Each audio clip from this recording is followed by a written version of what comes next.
It was supposed to be one of the happiest nights of my life. My company had just won a major award, and my wife, Clara, insisted we attend the gala together. She spent hours getting ready, twirling in front of the mirror in her elegant silver dress. I remember smiling, thinking how lucky I was to have her by my side. I didn't know then that the night would change everything I believed about love and loyalty. When we arrived at the event, everything seemed perfect. The lights shimmered, laughter filled the air, and Clara held my arm tightly. Then, I noticed him, Jake, her ex-boyfriend. I'd heard his name before, always spoken casually, as if he were a forgotten chapter of her past. Clara smiled a little too brightly when she saw him. She told me she hadn't seen him in years, and that it would be rude not to say hello. I didn't think much of it then. A few minutes later, I found myself alone at our table while Clara and Jake stood across the room, talking and laughing. Their conversation stretched longer than I was comfortable with.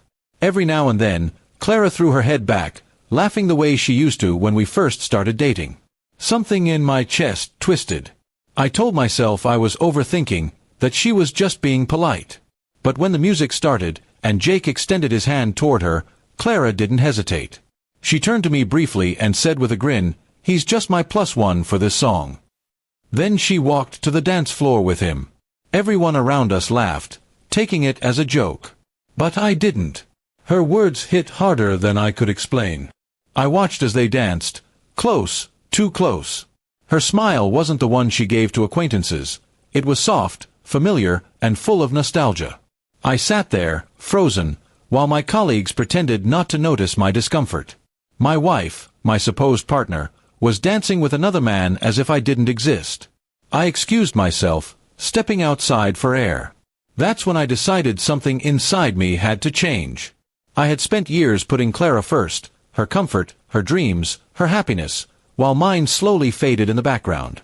That night, I promised myself I'd never feel invisible again. When we got home, she acted as if nothing had happened.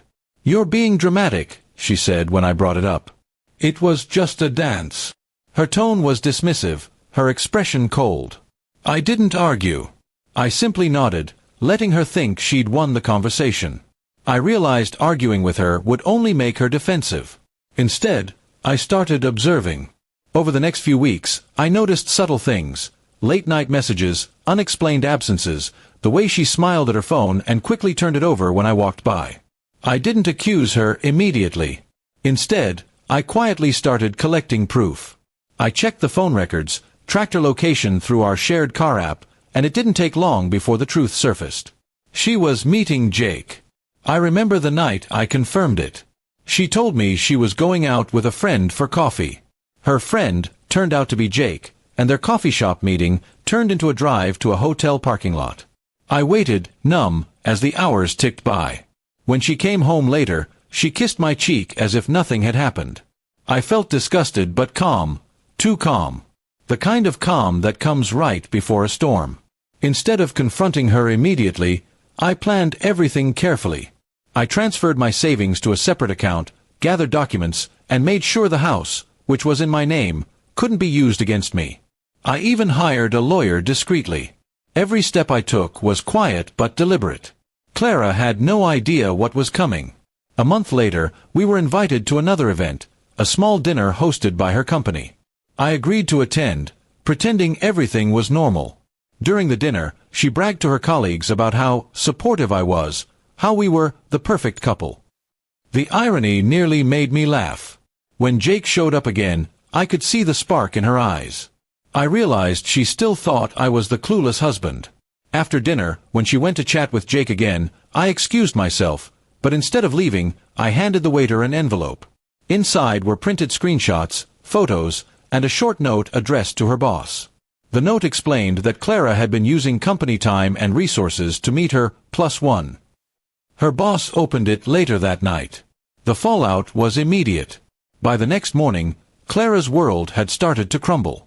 Her company suspended her pending investigation, Jake ghosted her completely, and I filed for divorce that same week.